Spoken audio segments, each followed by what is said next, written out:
Falando em realizações de sonhos, então agora eu vou chamar o Bruno Bittencourt.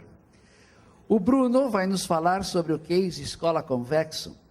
Ele é administrador e atual mestrando em administração na Universidade Federal do Rio Grande do Sul, com ênfase em inovação, tecnologia e sustentabilidade. É cofundador da Escola Convexo, modelo de escola colaborativa que busca desenvolver jovens lideranças nas escolas públicas a partir do foco da comunicação na lógica e no empreendedorismo. E nunca vamos esquecer, empreendedorismo é agir para realizar sonhos. E se uma educação nos ensina a empreender para realizarmos os nossos sonhos, é uma maravilha, o aprendizado é muito bom. Seja bem-vindo, então, Bruno, a palavra está contigo. Muito obrigado. Alô? Foi. Eu primeiramente queria agradecer a oportunidade de estar aqui hoje. Realmente o FAS é um momento de muita reflexão, né, da gente pensar e muita inspiração. E esse momento também de reflexão e inspiração foi um dos momentos que eu tive ano passado. E para mim foi as manifestações, quando o pessoal foi para a rua, que não estava satisfeito com diversos problemas sociais. E aí eu, até ao contrário da Luciana, nunca tive nenhum trauma com a escola. Sempre fui um bom aluno, aquele esforçado, o nerd, aquele primeiro lugar. E aí sempre tive aquele ciclo, né, que entrei no colégio, já tinha uma pressão para passar no vestibular. E aí, quando eu passei no vestibular, direto no colégio, eu pensei, bom, agora eu estou livre. Aí eu entrei na administração e já tinha uma pressão, já se esperava que eu conseguisse um bom estágio, e não podia ser qualquer estágio, tinha que ser numa grande empresa. E aí depois consegui um estágio que tivesse chance de efetivação, e assim por diante. Eu me formei, nem tenho ainda uma estabilidade financeira, e já tenho a pressão por me casar, por ter filho, e assim por diante. Mas aí eu comecei a perceber também que esse ciclo que eu tinha é muito diferente de muitos outros ciclos. Que o meu ciclo, essa pressão que eu tenho por me casar, por ter filho, por ter uma boa casa, um bom carro, não é o ciclo da maioria das outras pessoas. Que a maioria das outras pessoas, o que se espera delas não é se formar necessariamente ou ter um bom caso. O que se espera normalmente dessas crianças e jovens é que sobrevivam. E aí, aquilo me tocou muito. E eu pensei, bom, como é que eu consigo fazer a minha parte? Eu queria fazer mais do que reclamar. Eu queria fazer alguma coisa.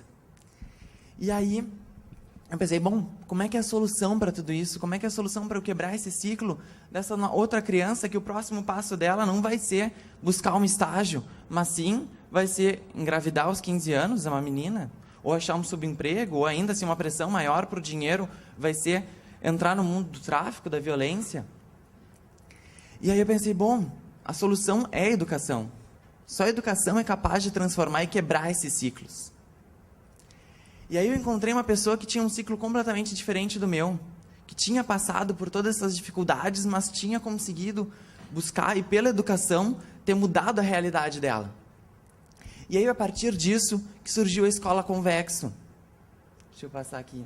Que a Escola Convexo, ela surgiu muito por isso, para quebrar esses ciclos que existem, e a gente conseguiu oferecer oportunidades, que só com a educação isso seria capaz, de potencializar líderes, potenciar muitas dessas crianças que muitas vezes não têm outras oportunidades de crescimento, de estudo, porque estão naquele ciclo delas.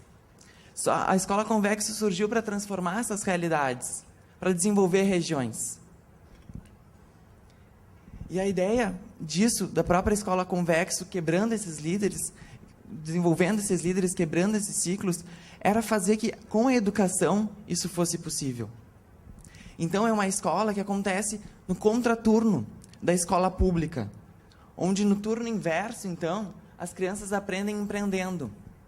A ideia é que eu consiga aprender os conteúdos de português, matemática, comunicação e lógica, montando negócios e resolvendo problemas. Então, a ideia é que eu consiga descobrir os problemas daquela comunidade, daquela criança, e aí, a partir disso, ele vai aprendendo. Ele vai conseguir entender o sentido daquilo que está fazendo. Então, para isso, era uma ideia meio maluca no início, porque eu sou da administração, e essa pessoa que eu conhecia, a Onília, é da contabilidade. Nenhum de nós é da educação. Mas o que eu tinha forte era a vontade de fazer. Eu estava meio cansado de esperar o cavalo branco chegar lá com o ministro. Eu digo, não, eu quero fazer parte disso tudo. E aí a gente entrou dentro da escola. Aqui acho que tem A gente entrou dentro da escola, fez um projeto piloto, e aí que deu muito certo, de que as crianças buscamos um problema deles, que era uma horta que eles decidiram, e aí conseguimos ensinar português e matemática em 3 dias que eles tinham que resolver aquela horta. E aí envolveu a comunidade, envolveu os professores, começou a envolver os pais disso tudo. Porque quando eu tinha chegado na escola, eu cheguei lá para buscar o culpado. De qual é o culpado da educação atual? Porque eu pensei assim, bom, o responsável da educação não está funcionando é o governo. Foi a primeira coisa que eu percebi, que eu pensei, bom, só pode ser ele. Aí quando eu entrei nessa escola, que é completamente diferente da escola que eu estudei, eu encontrei uma televisão LCD num canto parada, uma lousa digital dentro da caixa, porque ninguém sabia mexer naquela lousa digital. E já estava mais de quase 2 anos lá parada. E aí eu pensei, bom, o governo está fazendo a parte dele. Aí eu pensei, depois, bom, se não é o governo, o culpado são os professores, que estão acomodados, desmotivados. Mas aí eu encontrei professores com brilho nos olhos, professores que queriam fazer a diferença, que eles queriam transmitir o conhecimento para aquele aluno. Mas eles também estão num contexto em que os alunos tratavam ele muitas vezes com violência, não estavam nem prestando atenção, nem aí para as aulas. Aí na hora eu pensei, bom, então o culpado são os alunos. Aí eu fui ver aquelas crianças, conversar com eles e descobri que eles são sedentos por conhecimento, sedentos por aprendizado e vontade de fazer a diferença. E aí eu pensei, bom, mas então qual é o problema? Só que o problema é que eles não têm opção. Eles têm opção, na verdade, que é ou ir para a escola ou se alimentar. Tinha um aluno que ele tinha que ir num açougue, pegar osso para alimentar os 6 irmãos mais novos. E não podia ir para a aula. Eu pensei, bom, ele não é o culpado, então o culpado é o pai, é a comunidade onde ele está inserido. Só que aí eu fui conhecer a comunidade e os pais dessas crianças. E aí eu encontrei uma mãe, analfabeta, alcoólatra, obesa. Pensei, não, ela não pode ser a culpada da educação, porque ela não teve oportunidade. E aí foi o pior momento. Foi quando eu descobri que, então, bom, quem é o culpado disso? É a sociedade, sou eu. Que é a sociedade que é desigual e que permite tudo isso. A sociedade, na verdade, é o único elemento que eu vi que não estava fazendo nada. Quer dizer, estava reclamando. Enquanto todos os outros estavam buscando fazer alguma coisa, eu estava lá no meu ciclo, na faculdade, buscando estágio, pensando, né, se eu ia casar, não ia. E aí eu pensei, não, preciso fazer algo diferente. Foi aí que a gente entrou na escola.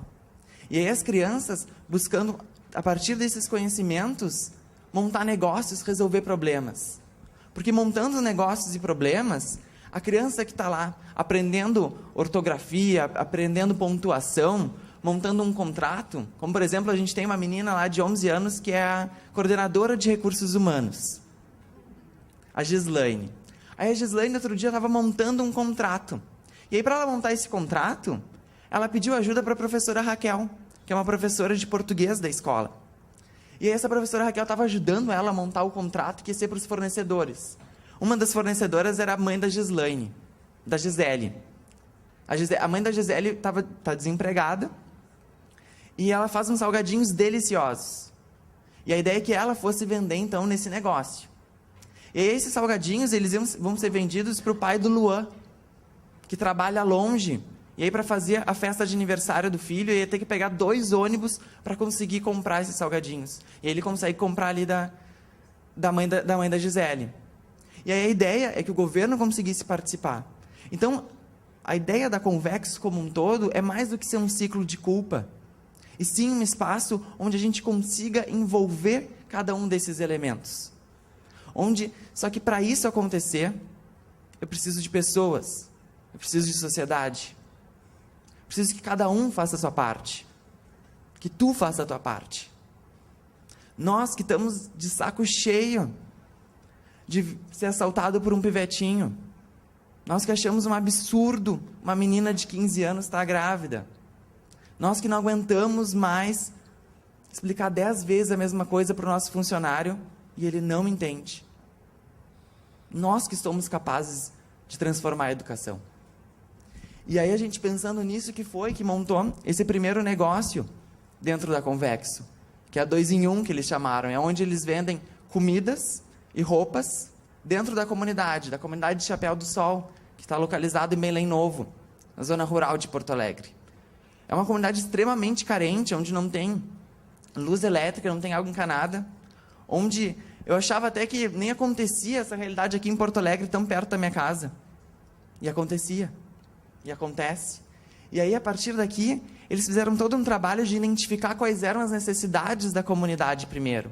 Então, eles fizeram uns questionários com mais de 100 pessoas. E eles foram identificar quais eram os problemas daquela comunidade. Depois que eles passaram de identificação dessas necessidades, eles passaram a pensar quais seriam as oportunidades a partir delas. Onde surgiu a ideia da comida e da roupa. Já que essas pessoas elas tinham que sair dessa comunidade e para longe para conseguir consumir esses produtos. E aí, a partir disso, como é que essa oportunidade pode virar num projeto, pode virar um negócio? E como é que, então, esses pais podem dar continuidade para isso?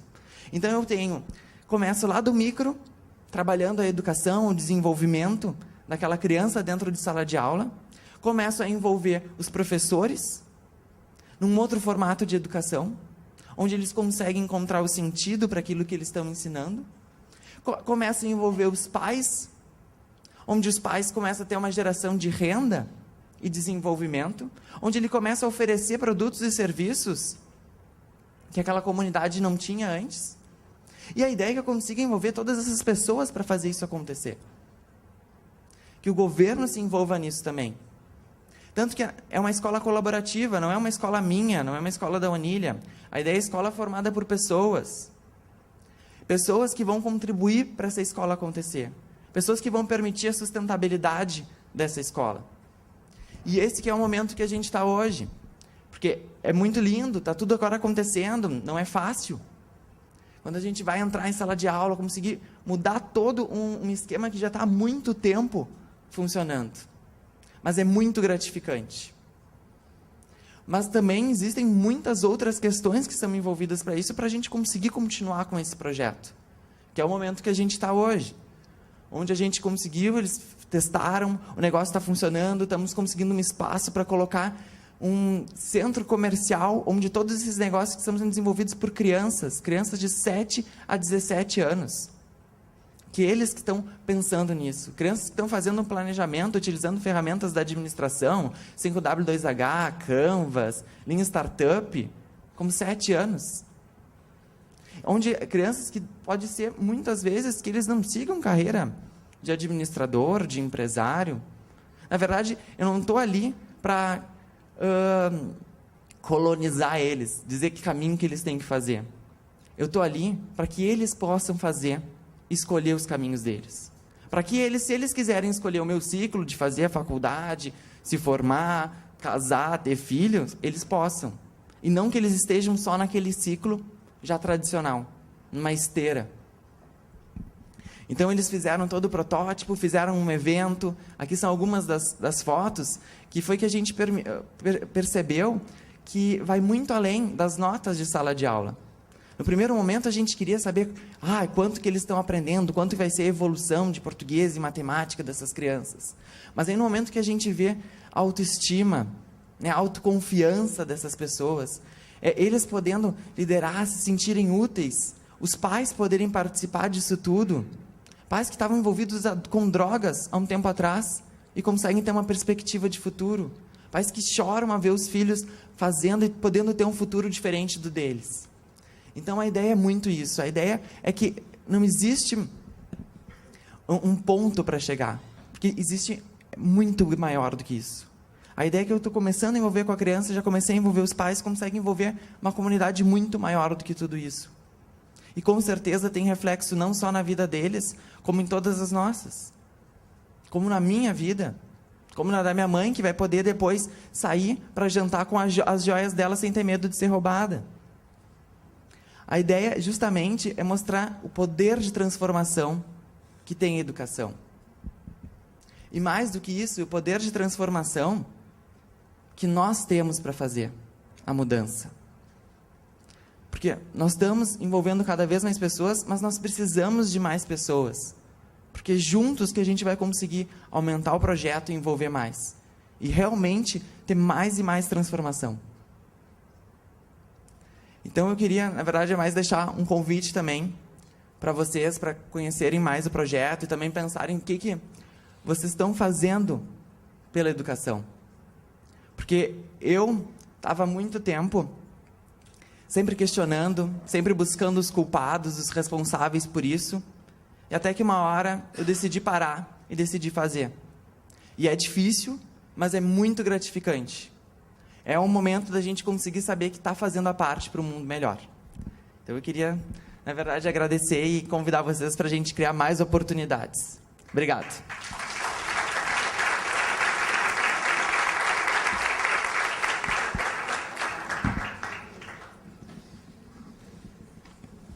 Muito bem, Bruno. Você nos deu aqui uma aula de empreendedorismo social.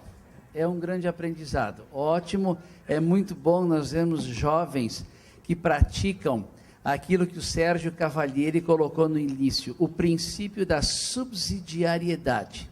Pouco complicado, mas esse princípio quer dizer o seguinte, que não deve a sociedade maior fazer aquilo que as sociedades menores podem fazer e bem. Deve a sociedade maior dar liberdade e subsidiar. Você faz parte de uma sociedade menor que faz e bem um empreendedorismo social e é óbvio que cabe à sociedade maior subsidiar. Esse é o princípio, entendeu? Então, realmente, a nossa sociedade pode se transformar, sim, através de uma educação, através da ação, dos sonhos, dos desejos. Então, parabéns, temos muito orgulho de tê-la aqui e ouvir o teu caso, como é o caso também da doutora Luciana. Muito bem, então nós agora vamos ouvir o professor Paulo Renato Ardengue Rizardi. Ele é graduado em Ciências Jurídicas e Sociais pela PUC do Rio Grande do Sul e especialista em Ciências Penais e em Sociologia, também pela PUC do Rio Grande do Sul, além de mestre em Ciências Sociais. Professor da Escola de Gestão Pública do município de Porto Alegre e assessor jurídico da Secretaria Municipal de Educação. É mentor e diretor do projeto Usina, Laboratório de Aprendizagem Criativa da Secretaria de Educação. Então, caro professor Paulo, vamos ouvir o seu case. Muito obrigado pela presença. Bom, pessoal, muito obrigado por vocês estarem presentes aqui. Um agradecimento especial à DCE, que foi muito feliz em colocar um painel que fale de educação quando nós falamos de sustentabilidade. E eu vou confessar para vocês que eu também mudei o rumo da minha apresentação. Só que não foi hoje, foi no meu psicólogo ontem. Quando eu comecei a falar do Usina, ele me falou o que o Usina representa na tua vida e tem representado na vida dos professores que participam.